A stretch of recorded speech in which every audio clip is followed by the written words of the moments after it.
Ketua Nasional. Ada di sini, terima kasih.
Lanjutkan dengan hidup buruh.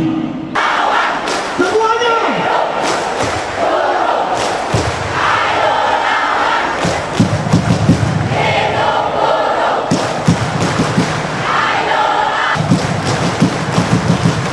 Hidup buruh.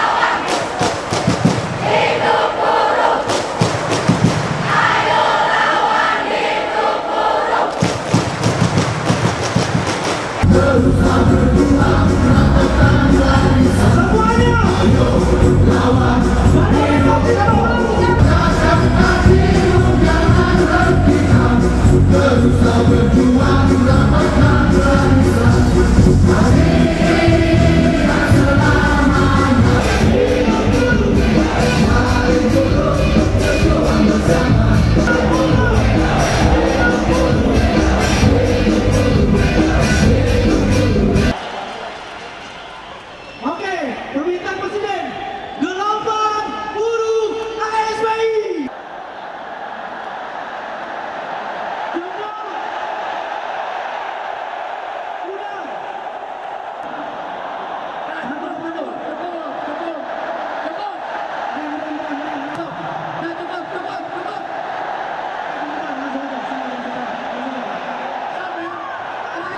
Salam sejahtera untuk kita semua. Puji syukur kehadirat Tuhan Yang Maha Kuasa. Sebelum saya memulai sambutan saya, mari kita berdiri, aplaus buat calon Presiden Republik Indonesia, Prabowo Subianto.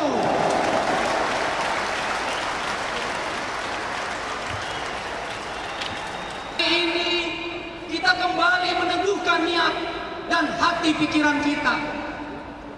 Hari ini kita kembali menunjukkan bahwa kalau kaum guru, petani, nelayan bisa bersatu, maka Republik Indonesia akan jauh lebih baik dari sekarang ini, saudara. Maka siap berjuang.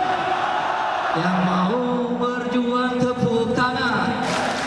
Yang mau berjuang tepuk tangan.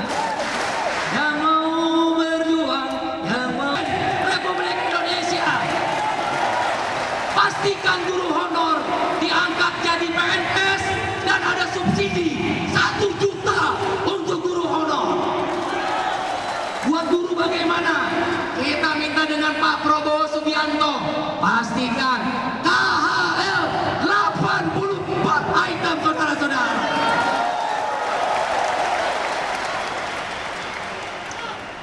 Ayo berjuang, siap berjuang, siap berjuang, sekuat mental baja,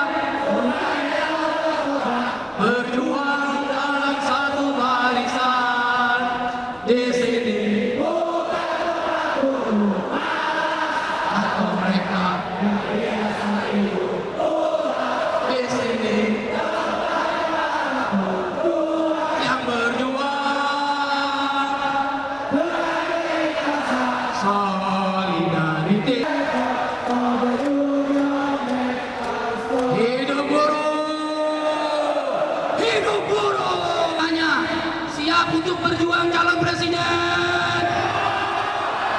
kasih. Wassalamualaikum. Semua berdiri sama. Kita beri kehormatan buat calon presiden Republik Indonesia, Bapak Prabowo Subianto. Lambaikan tangan sama-sama. Oke, terima kasih.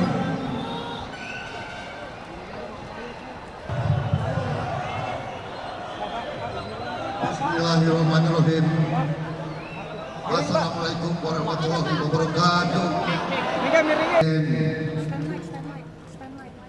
Konferensi Serikat Pekerja Indonesia, Bung Said Iqbal yang saya hormati, beserta seluruh jajaran pimpinan KSP yang saya cintai. Saudara-saudara, para anggota Federasi Serikat Pekerja Metal Indonesia, saudara-saudara anggota Persatuan Buruh Republik Indonesia, saudara-saudara Federasi Kimia Energi Pertambangan, saudara-saudara anggota Federasi Farmasi dan Kesehatan, saudara-saudara anggota Asosiasi Pekerja Indonesia, saudara-saudara anggota Federasi Serikat Pekerja Pariwisata, saudara-saudara anggota Federasi Serikat Pekerja Industri Semen Indonesia, saudara-saudara anggota Serikat Pekerja Percetakan, Penerbitan, dan Mass Media,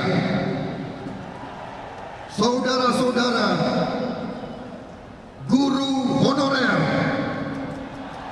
pekerja kontrak, dan pekerja honorer dari seluruh Indonesia yang berkenan hari ini mengundang saya di tengah-tengah saudara-saudara sekalian. Saudara-saudara, marilah tidak henti-hentinya kita panjatkan puji syukur kehadiran Allah Subhanahu wa taala, Tuhan Maha Besar. Kita masih diberi kesehatan untuk bersama-sama merayakan Hari Buruh. Untuk yang pertama kali May Day menjadi hari libur nasional di Republik Indonesia.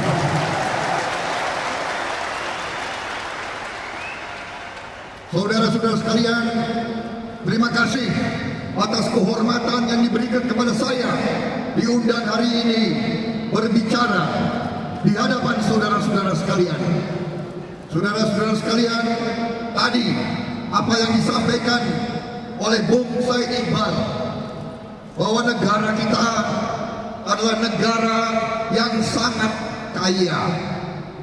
Negara kita begitu kayanya, sudah ratusan tahun bangsa-bangsa lain datang ke kepulauan kita untuk mencari kekayaan dan mengambil kekayaan dari tengah-tengah kita, saudara-saudara sekalian.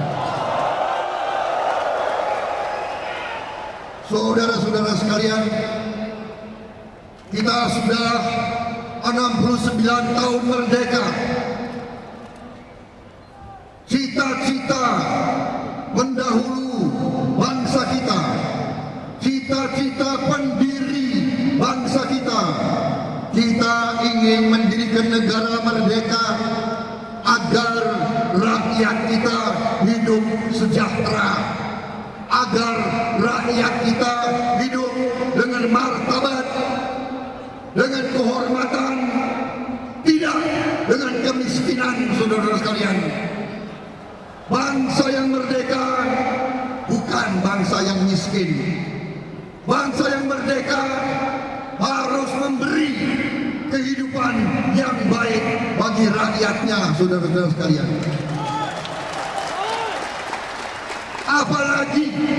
Apalagi bangsa yang begini kaya, yang diberi karunia oleh Tuhan Maha Kuasa, kekayaan yang berlimpah-limpah. Saudara-saudara sekalian, kita sekarang dengan angka-angka yang begitu baik dan begitu indah. Katanya pertumbuhan 6%. Katanya ekonomi kita baik. Tetapi kenyataannya masih banyak di antara rakyat kita yang hidup di bawah garis kemiskinan, saudara sekalian. Dan bukan saja di bawah garis kemiskinan, di sekitar garis kemiskinan. Saudara-saudara sekalian, Bung Said Iqbal tadi mengatakan, menyebut adanya angka yang disebut Gini rasio. Gini rasio kita sekarang sudah 0,41. Saya dapat bocoran bahwa angka sebenarnya sudah menjadi 0,45. Pak Said Agil, Said Iqbal, saya kira silakan duduk, Pak Iqbal. Artinya Gini rasio itu adalah 1% bangsa Indonesia memiliki 45% kekayaan Indonesia. 1% bangsa Indonesia memiliki 45% kekayaan Indonesia. Kalau Gini rasio, kalau angka Gini di bidang tanah lebih parah lagi. 1% bangsa Indonesia menguasai 80% tanah di Indonesia. Saudara-saudara sekalian, dengan demikian apa yang terjadi sekarang adalah keadaan ketidakadilan ekonomi. Ketidakadilan ekonomi inilah yang menyebabkan rakyat kita terlalu banyak yang masih hidup dalam keadaan miskin dan keadaan susah. Saudara-saudara sekalian, yang lebih parah lagi adalah, dan ini saya sampaikan di mana-mana, saya sampaikan di televisi, saya sampaikan di mana-mana, sudah bertahun-tahun saya sampaikan bahwa ternyata kekayaan Indonesia tiap tahun mengalir keluar Indonesia. Kekayaan Indonesia tidak tinggal di Indonesia.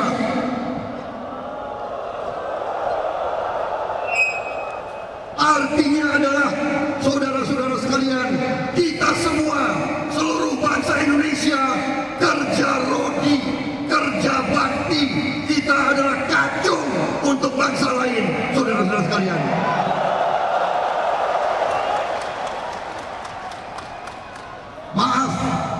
Maaf kalau Prabowo Subianto bicaranya agak seperti ini.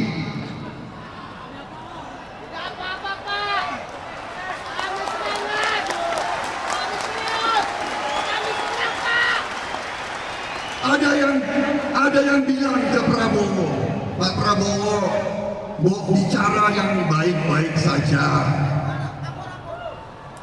Ada yang mengatakan, Pak Prabowo jangan bicara terlalu keras, bicara yang halus-halus.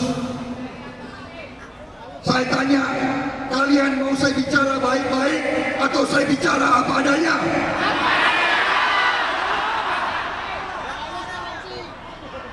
Kalian mau saya bicara halus, baik-baik, tapi kenyataannya tidak baik, atau saya bicara apa adanya, saudara-saudara sekalian? Saudara-saudara sekalian, benar kalian mau saya dengar apa? Saya mau bicara apa adanya? Benar? Kalian mau saya bicara terbuka? Saudara-saudara, terlalu lama bangsa Indonesia, elit Indonesia terlalu banyak bicaranya bohong.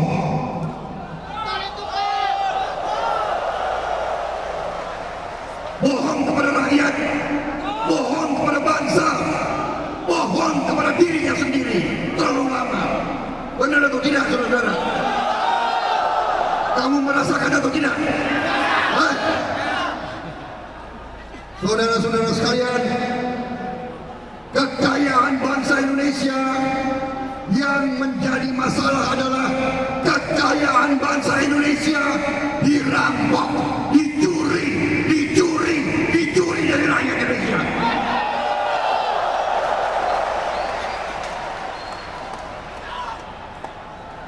Kenapa, saudara-saudara? Saya didatangi oleh pemimpin-pemimpin kalian. Saya didatangi oleh tokoh-tokoh kalian. Saya didatangi mereka.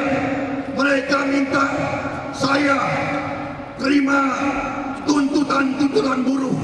Dan saya baca dan saya lihat tuntutan ini adalah sah, adalah masuk akal.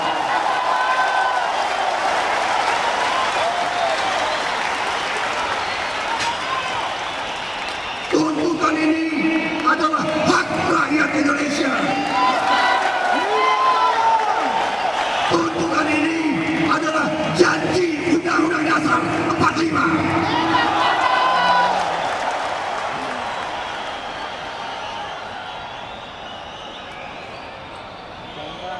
Kalau kita setia kepada Undang-Undang Dasar 45, kenapa kita harus takut, saudara-saudara sekalian? Betul. Masalahnya adalah banyak pemimpin kita yang terlalu banyak bohong kepada rakyat. Saudara-saudara sekalian, yang menjadi masalah, kenapa upah kalian rendah? Kenapa orang kecil semakin terjepit? Kenapa yang kaya tambah kaya, yang miskin tambah miskin? Kenapa petani tidak senyum kalau panen?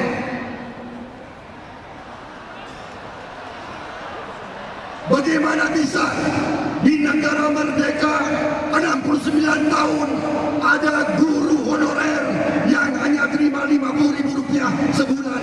Bagaimana bisa?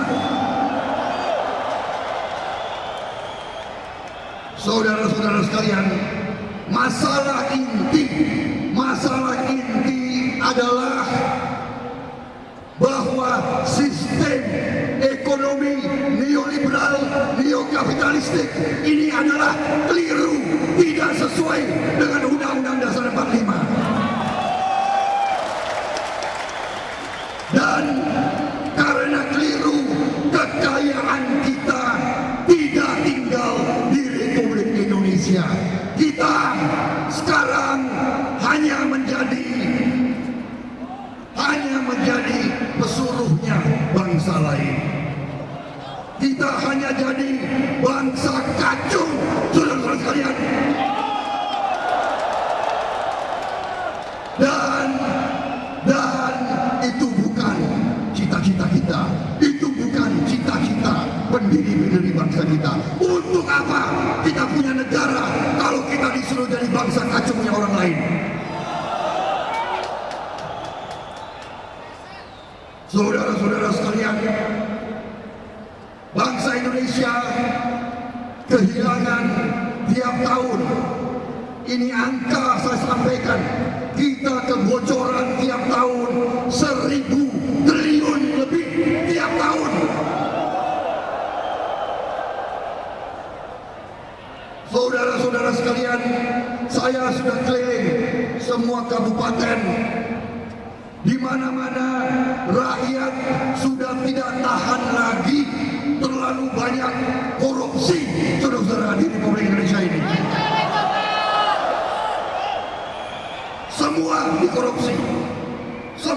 disogok. Semua pemimpin kita mau dibeli dan mau disogok. Akhirnya tidak ada keadilan ekonomi bagi rakyat Indonesia. Tidak ada keadilan politik bagi bangsa Indonesia, saudara sekalian. Karena itu, hari ini Bung Iqbal, kawan-kawan Serikat Pekerja, hari ini saya mendapat semangat baru dari saudara-saudara sekalian. Saya mendapat harapan baru. Harapan kita, harapan rakyat terletak di pundak kalian semua, saudara sekalian. Kita tidak bisa terlalu banyak berharap dari elit kita. Mereka pintar bicara, saking pinternya mereka jadi pintar bohong semua. Saya masuk politik terpaksa, saudara sekalian. Terpaksa minta ampun di politik ini. Dari 15 orang yang saya ketemu di politik, 14 bohong semua.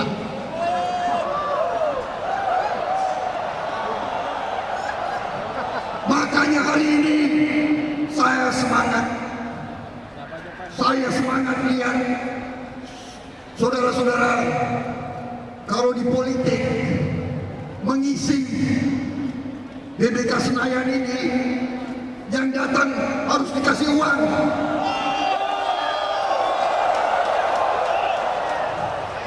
Saya tanya, kalian dikasih berapa ribu untuk datang? Hah? Hah? Dikasih uang enggak? Kamu dikasih uang enggak? Hah?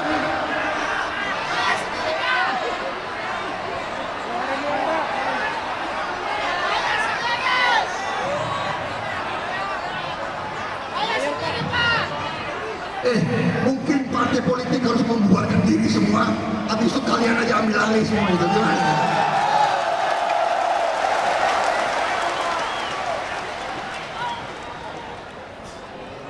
Saya diberitahu bahwa kalian urunan datang ke sini.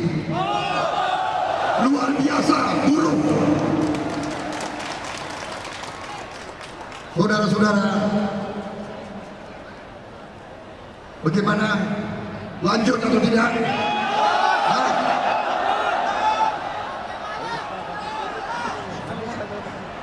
Minta minum.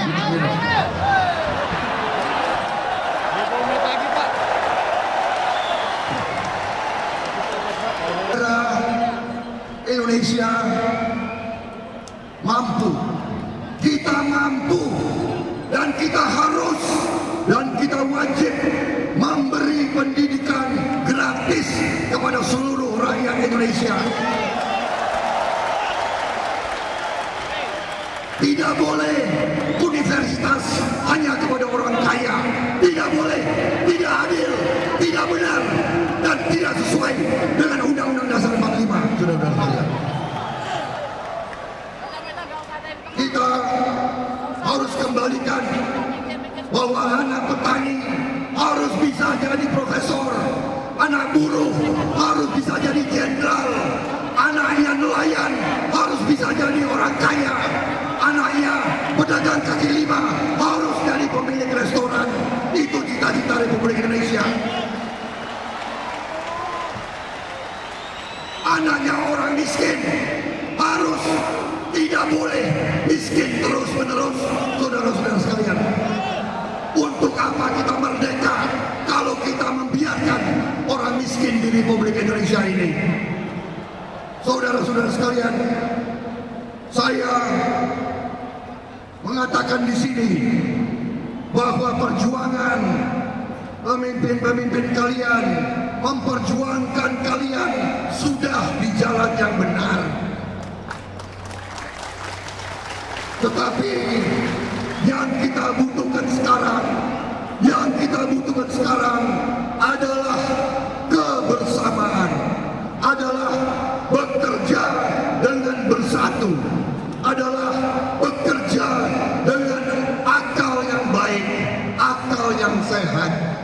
serikat buruh, serikat pekerja harus menjadi kekuatan yang menentukan, tapi juga kekuatan yang damai, kekuatan yang beri kesejukan, tapi juga kekuatan yang tidak akan membiarkan ketidakadilan terus-menerus berjalan di Republik Indonesia. Saudara-saudara sekalian, saya melihat tema kalian adalah melaksanakan pemilihan presiden yang bersih dan jujur.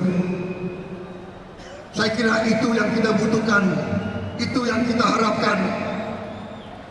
Sekarang masalahnya adalah bahwa Indonesia berada dalam keadaan yang sangat rawan.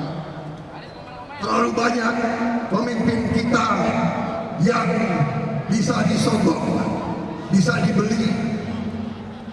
Akhirnya mereka tidak menjaga kepentingan rakyat, tidak mengamankan kepentingan rakyat, tetapi akhirnya menjual negara kepada bangsa lain. Itulah saudara-saudara tantangan yang kita hadapi bersama. Dengan dukungan gerakan buruh, kita yakin guru-guru honorer bisa dapat penghasilan yang layak. Tidak boleh kita izinkan guru-guru honorer hidup hanya dengan sekedar 50.000, 100.000 dan sebagainya, tetapi harus hidup dengan layak. Dan itu menjadi perjuangan kita bersama. Saudara-saudara sekalian, saya juga 5 tahun yang lalu mungkin satu-satunya pimpinan politik yang berani tanda tangan kontrak di depan serikat pekerja untuk menentang outsourcing di Republik Indonesia ini.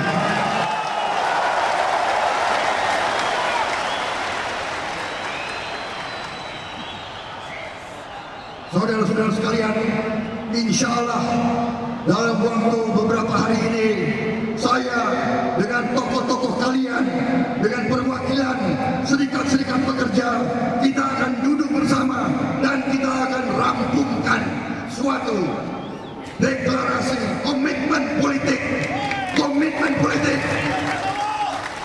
untuk memperjuangkan kepentingan buruh, tani, nelayan, pedagang kecil, guru-guru honorer, orang-orang yang harus diperbaiki hidupnya, diperbaiki kesejahteraannya.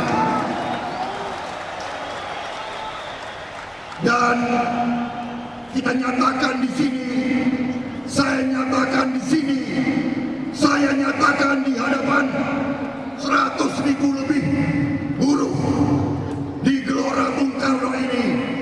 Saya katakan saudara-saudara, kita tidak boleh mengizinkan kekayaan bangsa Indonesia dicuri terus-menerus.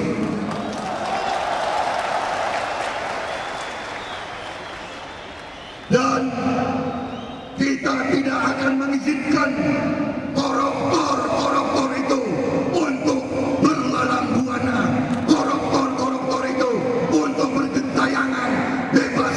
Tidak kita kejar, kita akan kejar mereka sampai ujung dunia, saudara-saudara sekalian.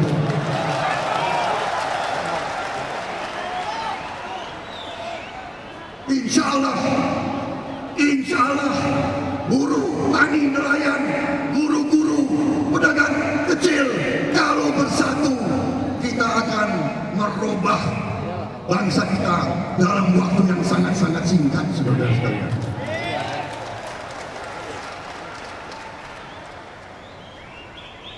Bagaimana kalau buruh, tani, nelayan, pedagang kecil, guru-guru honorer, pensiunan, semua bersatu? Bagaimana bisa kalah, saudara-saudara sekalian? Karena itu, terima kasih.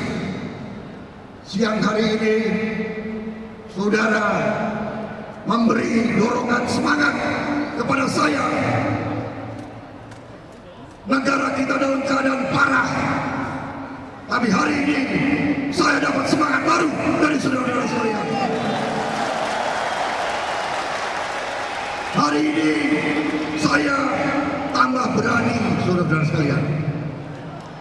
Hari ini saya tidak ragu-ragu, saudara-saudara sekalian. Tadinya selalu saya dapat SMS, Pak Prabowo bicara jangan keras-keras, harus sopan, harus santun. Tapi saya nggak mengerti istilah santun. Kalau maling ya maling. Betul. Ada nggak istilah yang santun untuk maling? Ada nggak? Hah? Istilah santun rampok ada? Hah? Kalau rampok ya rampok, kalau maling ya maling, kalau tukang bohong ya tukang bohong. Saudara-saudara sekalian, hari ini terima kasih dukunganmu. Saya hari ini merasa mendapat tugas dari kalian semua dan saya akan menjalankan tugas itu dengan sebaik-baiknya.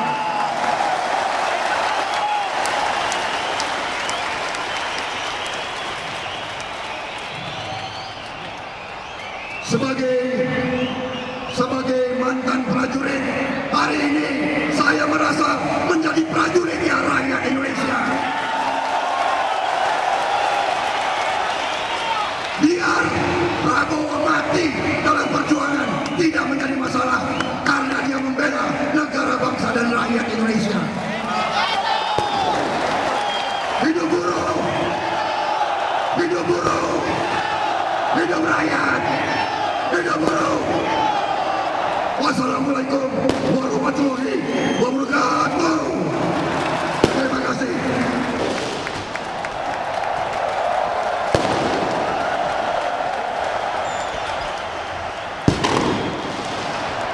Pak Prabowo, Pak Prabowo, apakah siap memenuhi 10 tuntutan serikat buruh? Siap. Hidup buruh! Majuan bang, majuan, majuan, meja pak, meja, pindahin.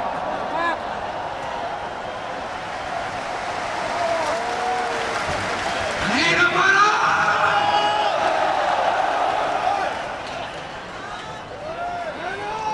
Hidup buruh!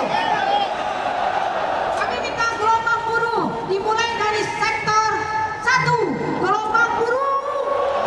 Indonesia tidak boleh satu pihak